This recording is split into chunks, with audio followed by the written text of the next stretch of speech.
آئی لو محمد لے کر کے سڑکوں پہ کھڑے.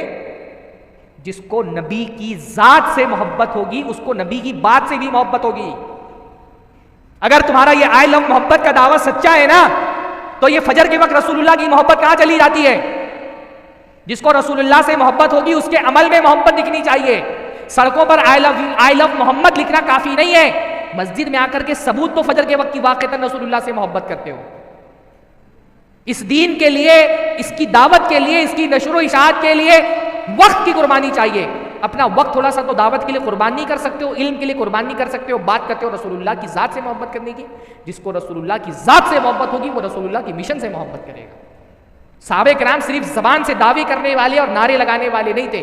صحابہ نے اپنے عمل سے ثبوت دیا کہ واقعتاً ان کا دل، ان کی جان، ان کا سارا مال، کاروبار، خواہشیں، آرزویں، عزت، آبرو، جو موقع پڑا رسول اللہ کے لیے قربان کر دیا. ہم کیا کر رہے ہیں؟ ہم نے کیا کیا دین کے لیے بھائی؟ ہم سے فجر کے وقت نیند نہیں قربان ہوتی ہے؟ بہن کی جائیداد لے کر کے بیٹھے ہوئے ہیں ہڑپ کر کے، وہ رسول اللہ کے لیے قربان نہیں کر پاتے. دعوے کرا لے کوئی ہم سے، نعرے لگوا لے ہم سے کوئی، نعرہ لگانے میں سب سے آگے، دعویٰ کرنے میں سب سے آگے. عمل یہ ہے کہ اللہ کے رسول کے لیے ایک سگریٹ نہیں قربان کر سکتے. ہم کو لگتا ہے داڑھی رکھ لیں گے تو خوبصورتی ختم ہو جائے گی. تو ایک خوبصورتی، اگر واقعتاً داڑھی خوبصورتی کی قربانی ہے تو ایک خوبصورتی کی قربانی نہیں دے سکتے. باتیں البتہ ہم سے بڑی بڑی کرائی جا سکتی ہیں.